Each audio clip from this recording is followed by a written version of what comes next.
Assalamualaikum warahmatullahi wabarakatuh.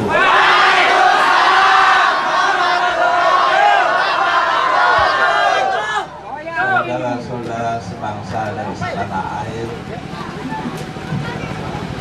alhamdulillah kita tiba pada akhir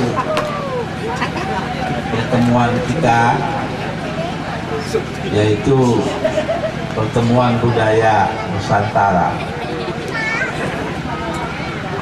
Dalam pertemuan yang dinamai seminar ini telah banyak yang dapat dicapai, telah banyak yang dapat dihasilkan. Sekarang persoalannya adalah bagaimana mewujudkannya dalam kehidupan kita. Jadi ini persoalan yang kita hadapi. Tetapi produk yang sudah dibacakan tadi kan berkembang terus, tidak berhenti. Dan kalau dia berhenti, maka kita akan mengulangi kesalahan yang sama dengan yang kita jalani. Tidak boleh berhenti. Masih banyak lagi hal-hal yang lepas dari perhatian kita. Maklum, hanya beberapa hari saja, bagaimana mau menghasilkan seluruhnya. Umpamanya saja saya tunjuk beberapa hal kecil. Satu, orientasi pembangunan kita. Selama ini kita berorientasi darat. Padahal nenek moyang kita dahulu melalui Sriwijaya, melalui Mojopahit, itu berorientasi laut.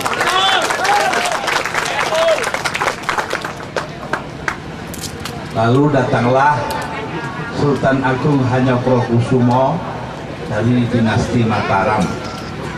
Dialah yang merubah menjadi orientasi darat hanya karena armadanya dikalahkan oleh Belanda, tapi tidak berusaha untuk menang lagi. Berturut-turut pahlawan-pahlawan laut kita mati satu persatu, dan akhirnya kita tambah melemah, di mana akhirnya kita kehilangan orang-orang seperti Yosudarso. Ya, ini masya Allah, sekarang nggak ada. Saya coba menghidupkan lagi kecenderungan bahari kita, tradisi laut kita. Insya Allah tanggal 13 Desember nanti akan ada Hari Bahari Nasional, Hari Laut. Terus terang kayak Anda semua, kita nggak punya duit. Iya, bikinnya aja di Museum Bahari di Jakarta Kota. Orangnya dibatasi karena makanannya kurang. Ya di kota kan nggak kayak di sini rakyatnya siap sedia, entah telepon, entah apa ya. Nah, di kota lain, maka paling tinggi ya angka 70 lah yang kita undang. Yang lain datang silahkan tapi nggak makan.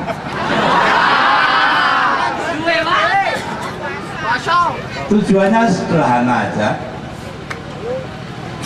yaitu memulai sebuah proses mengembangkan orientasi laut dalam budaya kita. Orientasi laut yaitu dengan cara menghidupkan kembali Pelabuhan Sunda Kelapa, pelabuhan laut terbesar di dunia pada waktunya. Sampai sekarang Jakarta adalah bandar terbesar di dunia, tapi kita sendiri yang melecehkan. Tanda dari pelecehan itu tampak mall dibangun di mana-mana, lalu lintas kita tidak mencerminkan kebutuhan air, jualannya penuh, susah dengan bis-bis, mobil-mobil. Saya belum pernah lihat ada bus di air itu. Tapi ada saluran air dari utara melalui kali Ancol, terus ke Kali Malang, ke Cideng, nggak pernah dimanfaatkan. Kali Ciliwung nggak pernah dimanfaatkan. Ya, menjadi WC terpanjang di dunia. Jangan-jangan nanti ya Surawatu juga begitu nasibnya. Nah, ini harus kita rubah, kita kembali kepada orientasi laut. Tapi terkecil. Tadi yang dikemukakan oleh apa itu namanya hasil-hasil seminar itu bisa diterapkan dalam pembangunan laut. Tidak ada kekhususan darat di situ. Ini yang perlu dipuji. Terus terang, kita hanya diadakan di situ kepada kepentingan rakyat yang harus kita perhatikan. Justru di laut lah kepentingan rakyat itu akan selesai. Orang-orang termiskin di negeri kita ini adalah nelayan. Siapa nelayan? Wajib kita menolong mereka giat di laut, dan wajib kita mengembangkan paham kerakyatan di kalangan dalam pembangunan kita. Kemudian banyak sekali yang dapat dilihat. Pertama, yang menyangkut hal-hal yang belum disentuh oleh pembangunan kita. Apa maksudnya yang belum disentuh oleh pembangunan kita?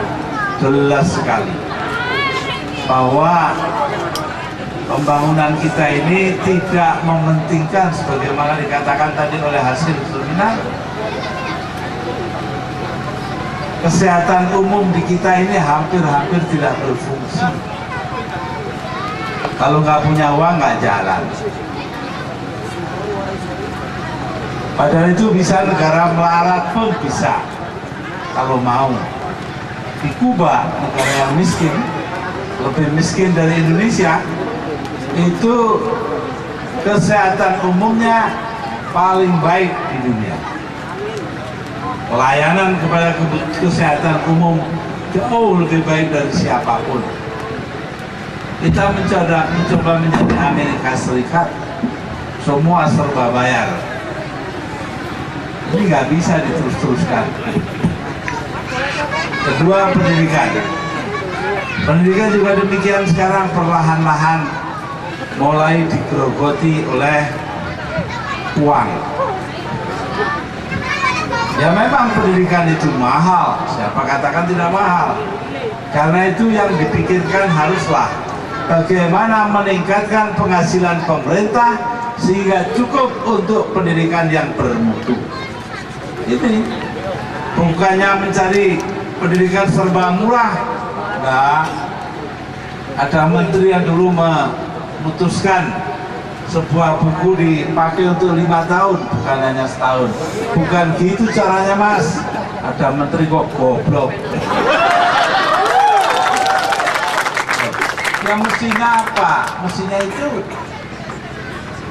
naikkan dong pendapatan masyarakat. Pikiran kita harus begitu. Di Inggris saat ini yang namanya bensin itu Rp7.500 per liter premium. Tenang-tenang aja orang bayar karena penghasilannya besar. Di Jepang Rp9.000 per liter. Tenang-tenang aja orang Jepang bayar karena cukup. Di kita 3.500 udah ribut karena penghasilannya nggak cukup. Naikkan pendapatan rakyat. Betul nggak? Jadi kita memang salah selama ini. Lalu yang kedua, hal yang tadinya tidak ada, Rakyat berhadapan dengan kekuatan aparat negara yang tidak bersih juga. Apa yang nggak dikorupsi sekarang? Tambah lama tambah gede korupsinya ini. Jelas utangnya tambah, korupsinya tambah, bukannya dihilangkan. Begitu kok ngaku bahwa demokrasi mulai berjalan di Indonesia. Ini omongan goblok. Kenapa? Karena demokrasi itu intinya adalah kedaulatan hukum.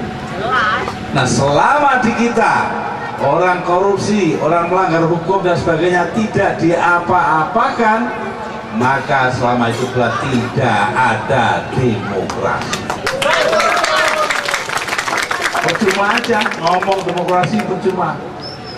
Demokrasi telah mulai di Indonesia, kata orang-orang itu.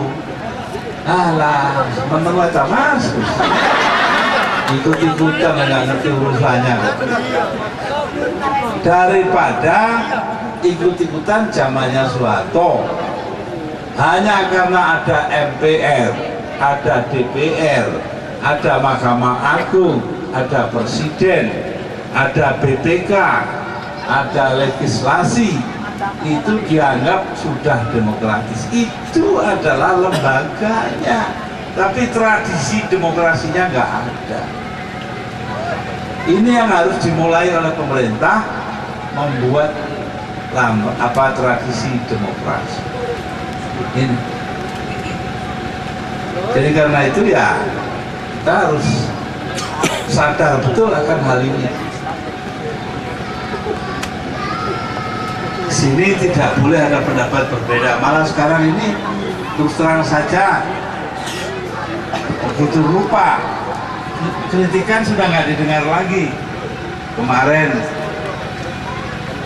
kami, saya, Pak Sutrisno, Pak Wiranto, Mbak Mega, Akbar Tanjung kumpul, semuanya sama penilaiannya, yaitu bahwa pemerintah tidak mau mendengarkan kritikan, Pak. Tidak memperhatikan kritikan. Nah ini karenanya ya kita terus terang aja terbuka. Saya bilang daripada ngomel-ngomel, bikin aja pernyataan tentang hal itu.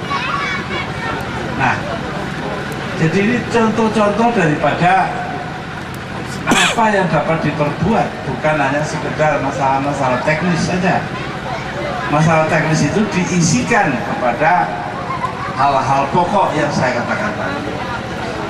Ambil contoh, undang-undang mengatakan bahwa segala barang di Indonesia ini, tanah, air, dan udara adalah milik pemerintah.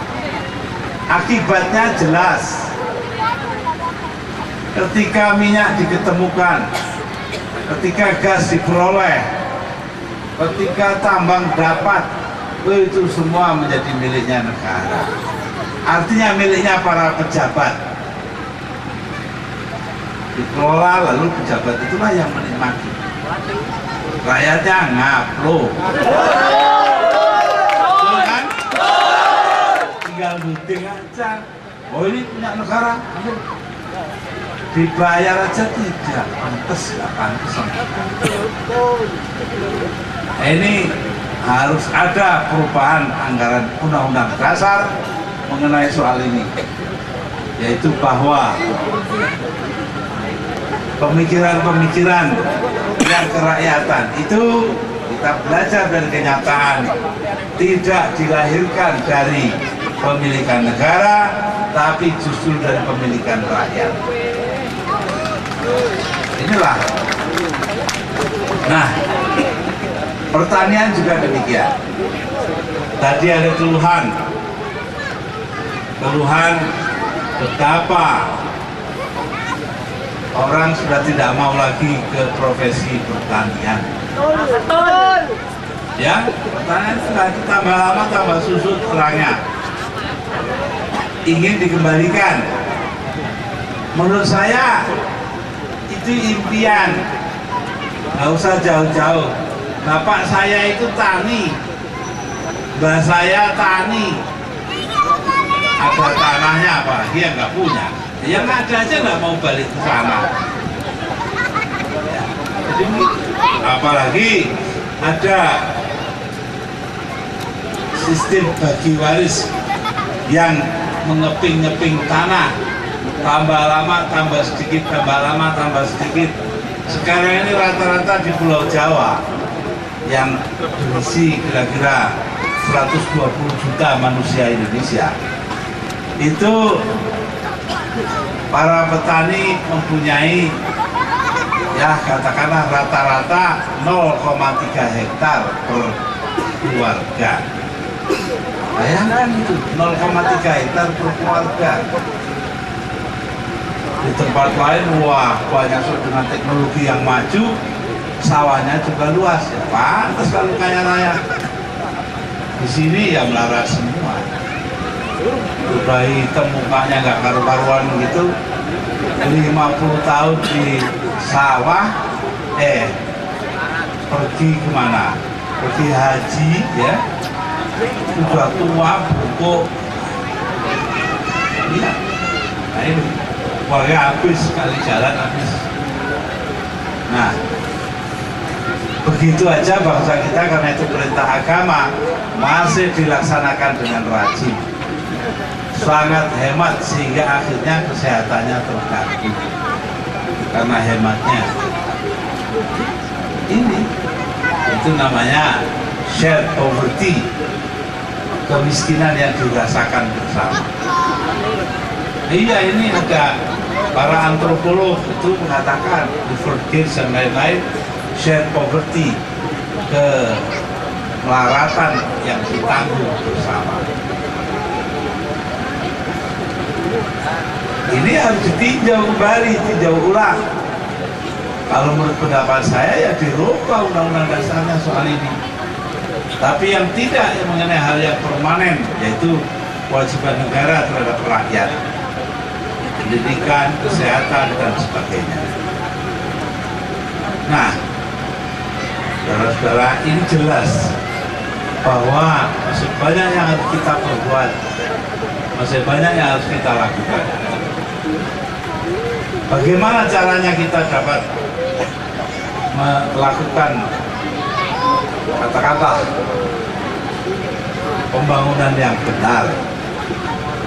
Ya, pertama tentu saja dengan merubah orientasi pembangunan menjadi berorientasi rakyat. Kalau sekarang terus terang saja rakyat itu ditipu. Sejak tahun 45 kita merdeka sampai sekarang katanya kredit murah, nyatanya ya cuma sedikit. Yang terbanyak diberikan kepada orang-orang kaya yang kemudian menyelewengkan, termasuk yang pinjam di LBI, yang memperoleh bantuan likuiditas Bank Indonesia. Bahkan kiai pun tidak luput. Banyak sekali kiai-kiai yang sekarang menghadapi tuntutan di pengadilan karena pinjam-pinjam uang KUT, ya, operasi usaha tani. Jelas terang-terangan kiai gede-gede. Saya tutup-tutup, begitu nyatanya kok. Nah, saudara-saudara ya, ini menunjukkan bahwa orientasi kita itu salah sama sekali. Bukan kepada kelompok rakyat, tetapi kepada kelompok kaya. Bukannya rakyat yang dijadikan kaya supaya kaya bersama, tetapi orang kaya dilayani supaya berlebih, tambah kaya, tambah kaya, tambah kaya. Tapi setelah kaya, uangnya dibawa lari ke luar negeri. Kalau saya beritahu Anda, ya, nggak usah kaget. Bank-bank besar di dunia ini, Barclays Bank dari Inggris, macam-macam bank, Deutsche Bank, Amro Bank, dan lain-lain, itu memberikan pinjaman-pinjaman.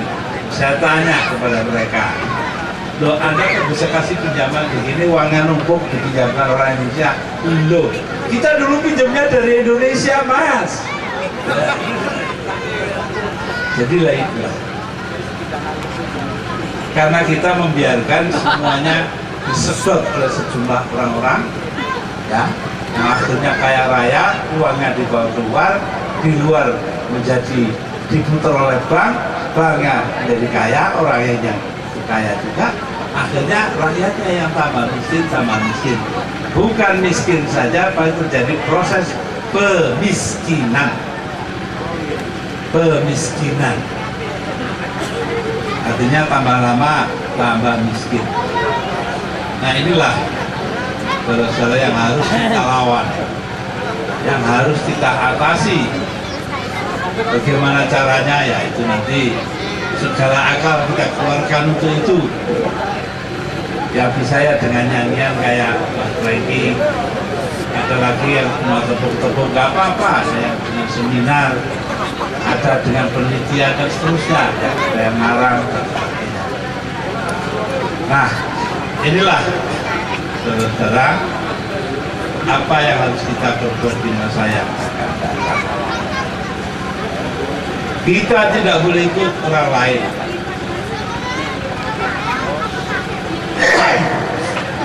Strategi ekonomi kita umpamanya yang dinamakan pasar bebas tanpa hambatan itu harus kita tinjau kembali. Oke, supaya jalan dengan baik, sebagian kita buat perdagangan bebas, yaitu perusahaan-perusahaan besar yang sudah terlanjur melaksanakan perdagangan bebas. Ini yang saya katakan pada para duta besar, apakah Jepang, apakah Jerman, apakah Amerika Serikat, Inggris dan sebagainya, bahwa kita akan menggunakan prinsip-prinsip perdagangan bebas dalam satu bagian dari ekonomi kita, yaitu usaha modern. Kenapa? Karena kita mengikuti apa yang dikatakan oleh seorang sejarawan ekonomi Belanda, yaitu apa itu namanya, bahwa ekonomi kita ini ada dua macam, ekonomi modern dan ekonomi tradisional. Tadi itu di ekonomi tradisional itu perusahaan-perusahaan modern dikenakan pajak, labanya ditarik dan sebagainya, ya, setahun sekali, pembukuannya harus rapi. Tapi ada ekonomi kalau dihitung 1 tahun sama dengan bahkan lebih besar daripada pajaknya perusahaan-perusahaan. Jadi kita harus sadar betul, ada bagian yang kita serahkan kepada masyarakat, ada kepada usaha besar menjadi perdagangan bebas. Yang tidak kita serahkan kepada perusahaan besar itu ditanggung oleh pemerintah, haruslah menggunakan apa yang diperoleh pemerintah itu sebagai pajak dan sebagainya untuk kepentingan rakyat, pendidikan, kesehatan dan sebagainya. Ini yang penting sekali harus diingat. Nah, untuk mencapai itu semua bisa ditetapkan satu strategi pembangunan yang benar, ya tentu rakyat harus diajak ikut serta dong. Katanya von Clausewitz, seorang ahli strategi Jerman abad ke-19, apa dia bilang? Dia bilang bahwa perang terlalu penting hanya diserahkan kepada para jenderal untuk produksi. Karena itulah Undang-Undang Dasar kita mengatakan yang menentukan ada perang atau tidak adalah DPR, bukan siapa-siapa, bukan TNI itu sendiri. TNI hanya pelaksana perang, bukan pengambil keputusan perang. Kalau TNI diserahi tugas mengambil keputusan, ya tiap hari kita perang. Ini umpamanya dapat saya kemukakan, umpamanya saja ini ya, Dai Bakhtiar, bekas Kapolri, Dai yang nggak bisa pidato itu, pernah mengatakan para mahasiswa yang demo di hadapan rumahnya Megawati Soekarno Putri ketika jadi presiden adalah orang yang melanggar kepentingan umum. Saya tidak penting melanggar tidak melanggar, yang penting siapa yang menentukan. Benarkah bahwa kepentingan umum itu dirumuskan oleh Polri? Tidak betul. Yang merumuskan bahwa pelanggaran umum terjadi, itu pelanggaran kepentingan umum terjadi, yang menentukan adalah Mahkamah Agung kalau tidak pengecut.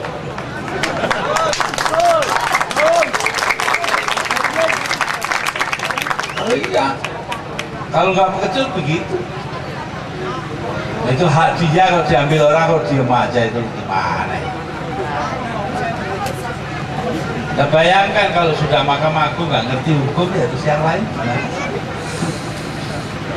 Saya melihatnya itu ketawa, ini gimana sih orang? Saya komentari nggak dimuat orang. Dianggap angin lalu. Jadi karena itu ya kita harus jelas sekarang. Kepentingan umum itu terganggu, ketertiban umum itu terganggu. Yang memutuskan bukan dia, tapi Mahkamah Agung. Tapi jangankan itu Mahkamah Agung, pelanggaran hukum pun dia tidak berani ngapa-ngapain. Waktu KPU melarang saya menjadi calon presiden untuk kedua kalinya, maka ada pelanggaran, 5 buah pelanggaran terhadap 4 buah undang-undang oleh KPU. Yang dulu orang nggak percaya, sekarang terbukti pada masuk semuanya. Ya. Jadi kita lihat bahwa lo itu Mahkamah Agungnya diem aja, nggak berani apa-apa. Bicarain aja nggak berani, terus mau bagaimana? Pada waktu MPR menetapkan saya di impeach, nggak jelas semuanya. Itu salah satu tuduhan adalah saya melanggar Undang-Undang Dasar dengan mengumumkan keadaan darurat. Ini Mahkamah Agung saya tanyai tertulis, apakah terjadi pelanggaran apa enggak? Dijawab. Bayangkan coba. Kalau lembaga terhormat itu nggak jawab, lah bagaimana yang lain? Lalu saya minta supaya Kapolri Bimantoro waktu itu ditambah Panglima Widodo AS, sekarang Menteri, melanggar disiplin, melakukan tindakan insubordinasi apa tidak? Mahkamah Agung lagi-lagi diam saja. Mau mutusi ya takut, mutusi tidak memang iya. Nah ini susah kalau punya Mahkamah Agung kayak begini. Bubar aja lah daripada pusing-pusing,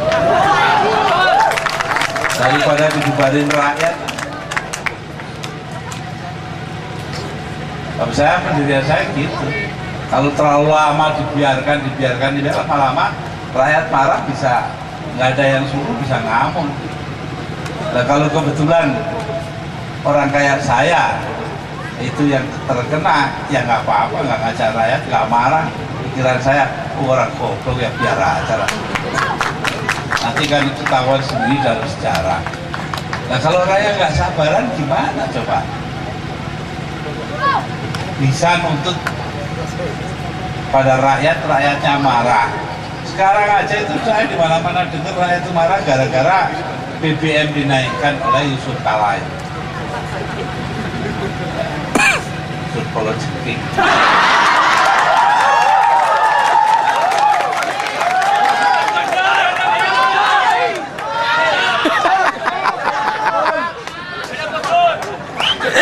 Sopan ya, sopan.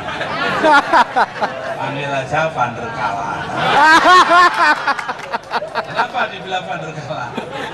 Dulu zaman Jawa Timur ini ada Rekomba, negara Belanda di sini. gubernurnya Van der Plas. Dia membuat aturan pesantren itu adalah Helistan, kota suci. Karena itu para gerilyawan jangan sampai ada di pesantren. Ayo, bedanya opo saiki ya. Orang nggak boleh pesantren berusaha dicari apa betul ada teroris. Yang teroris satu dua pesantren yang kena semua. Ini kok demokratis itu dari mana? Nah, itu kalau saya bertanya gimana Pak itu kan pikirannya kalah begitu. Tidak, kalau dulu Van der Plas, Portugal Van der Plas, panggil aja Van der Kalah. Nah, kita mau minta dihukum ya tidak bisa. Jadi pelanggarannya itu tiga itu belum enak. Bahkan tadi aja saya ini tiap Sabtu jam 10 itu di radio ada siaran Jakarta sana, waktu radio di kota-kota lain. Nah, ada yang tanya saya, Pak, gimana Pak Kala itu? Oke, apa melanggar hak asasi yang Charlie Chaplin, Bremose Saipet. Saya bilang, nggak usah brengosan aku. Nggak pantas brengosan. Suka. Maaf ini kalau ada pejabat pemerintah di sini. Lebih baik terang sini sehingga itu ada kartu pelepas daripada unek-uneknya terus munyer saja, tahu-tahu ngobong lagi. Punya ini jadi ini ngokon, ciloko. Padahal saya menyatakan apa adanya. Daripada dibungkus baik-baik tapi kenyataannya jelek, ya. Tunggalannya orang Pak Bis itu, nentut kamu ini tapi aku ini gak.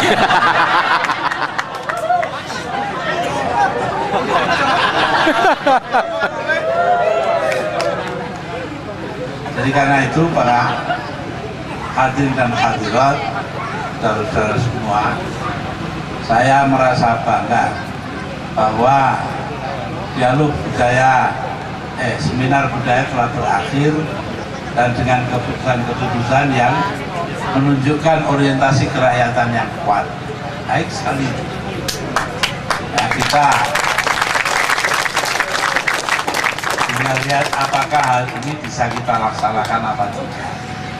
Artinya pemerintah mau melaksanakan apa tidak. Kalau enggak ya kita laksanakan sendiri. Mau apa? Karena ya Pak, kita ini harus mulai lagi pendidikan yang mengacu kepada kepentingan, katanya kepentingan global dari Amerika Serikat. Itu pendidikan yang positivistik, mengikuti apa namanya, kode etik positif, filsafat pendidikan positif dari John Dewey, kira-kira ya 100-an tahun yang lalu. Mestinya ya kerakyatan itu coba toh, tanda yang positif tuh Anda percaya. Hanya orang-orang berijazah tertentu dari sekolah-sekolah model sana itu yang boleh kerja, ya tuh? Belum mau testing itu tidak bisa. Orang kayak saya mau testing, saya ini keluaran Al-Azhar, nggak kan bisa, nggak ada ijazah teknik, nggak ada ijazah apa-apa, ekonomi nggak ada, padahal saya baca katek saya. pengetahuan saya daripada mereka. Tapi nggak diterima. Kenapa? Kan saya pernah ngelamar dosen di IAIN Surabaya aja nggak diterima. Bagaimana dulu ini? Alhamdulillah, ditolak, akhirnya terpaksa saya belajar lagi sendiri di rumah. Ya? Nggak tahu, tanya sana. Saya ini kan ketua Dewan Penyantun. Tapi bukan dunia pendidikan bukan dunia saya ya. Tidak. Sekali-sekali ke sana gitu aja.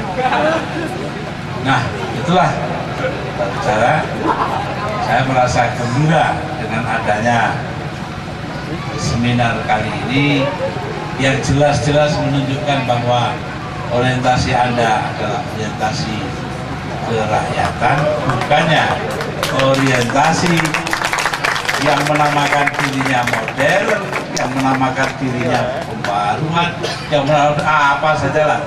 Asal tidak rakyat ya tidak usah dianggap. Ada kalanya juga kita pakai nama lain. Uskup Agung Recife mendiang Dom Helder Camara dari Recife di Brazil itu pernah mengajukan sebuah teori pendidikan, yaitu Education de Comunidad de Base, pendidikan komunitas basis. Kita komunitas basis kita nggak dihargai, pengajian enggak, sekolah minggu enggak, arisan enggak, semuanya nggak ada artinya. Ya jalan sendiri pendidikan kita karena menghasilkan ijazah-ijazah yang tidak menyangkut mereka itu. Dari mana pendidikan bisa baik kalau begitu? Di Indonesia dulu pikiran-pikiran Dom Helder Camara itu dikembangkan oleh mendiang Pastor Romo Mangunwijaya. Nah, sekarang diantara orang yang melanjutkan adalah Dr. Muslim Abdurrahman dari Muhammadiyah. Jadi kita melihat bahwa ini tidak ada urusannya dengan agama. Ini pendidikan ya pendidikan, tiap orang bisa. Apapun golongan agamanya bisa berkembang. Mas Muslim itu kebetulan di sananya Amrozi. Oh iya, Paciran. Saya pernah ke rumahnya. Ya, adiknya itu ketua Surya NU setempat, bapaknya ketua Muhammadiyah. Loh, kurang ngopo. Islamnya kurang ngopo loh. Toh dia belajar dari Romo Mangun loh, yang Katolik. Jadi kita bisa melihat bahwa kebaikan itu tidak dimonopoli oleh satu pihak saja, semua pihak ikut serta di dalamnya. Nah, inilah yang seharusnya menjadi ciri dari bangsa kita. Satu, kerakyatan, dua, yang dikatakan multi tradisi atau multikultural. Ini tradisi kita berbudaya banyak. Jadi karena itu ya saya sambut dengan gembira apa yang dikemukakan tadi oleh hasil seminar. Mudah-mudahan bisa dilaksanakan dengan baik dan kita dapat melakukan tindakan-tindakan berikut untuk mewujudkannya. Juga perbaikan-perbaikan di mana dianggap perlu. Ini penting, jangan merasa punya kita saja yang benar, kita juga bisa salah. Ya begitulah para saudara-saudara semua. Mudah-mudahan dengan penutupan ini tidak berarti tutup buku, ini baru buka buku malahan.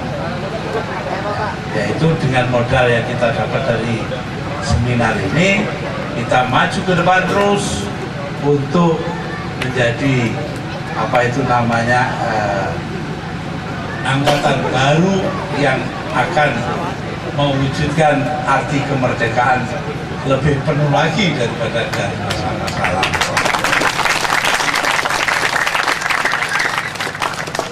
Katanya hadis Nabi, ya,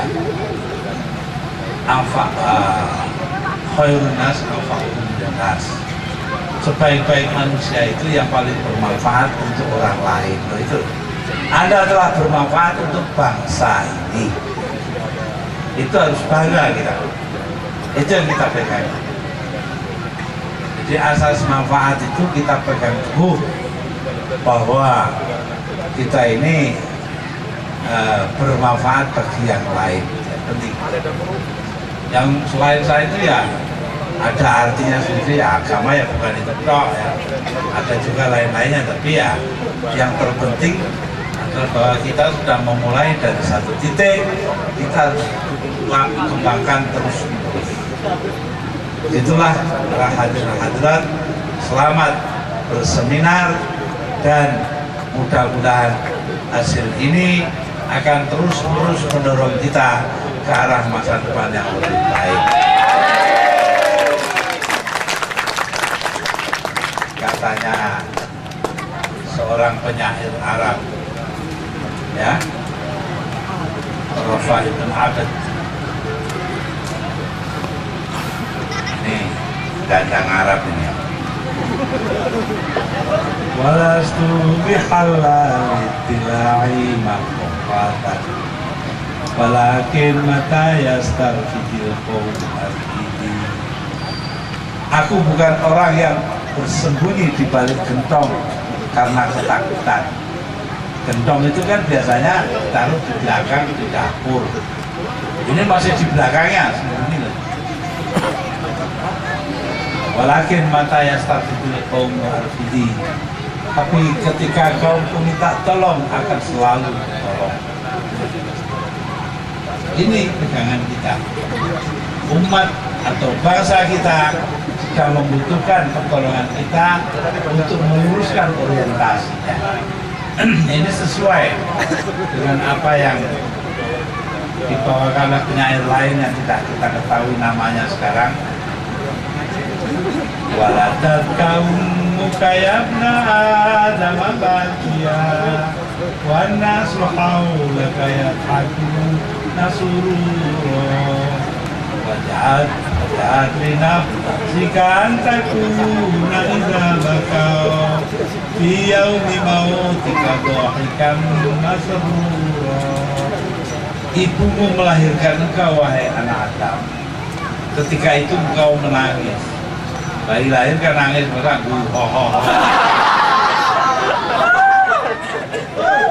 nasu haulaka yadhakuna surura. Sementara manusia yang ada di sekitarmu semua tertawa gembira. Kenapa? Karena bayinya lahir selamat. Karena itu fajhad bi nafsika, usahakan bagi dirimu idza bakau fi yaumi mautika, ketika mereka menangisi kamu pada saat kematianmu. Dhahikam masrura, kau sendiri justru tertawa gembira. Bukan tertawa, air tertawa kan ya orang lalu tapi tersenyum. Karena itu mayat itu ada yang tersenyum, angkat apa junjungannya enteng, ya. Ada yang cemberut, hubungannya abot. Apa mati aja, mau mati masih mikir ya, tonggo si Pak A itu belum kembalikan kambing, nah. Nah, jadi karena itulah karena ya, jadi kita merasa berbangga hati dan berbesar hati melihat hasil-hasil dari seminar budaya kita. Assalamualaikum warahmatullahi wabarakatuh. Miskin kita yang kaya tambah kaya, kamu miskin kita yang kaya tambah kaya, kamu kita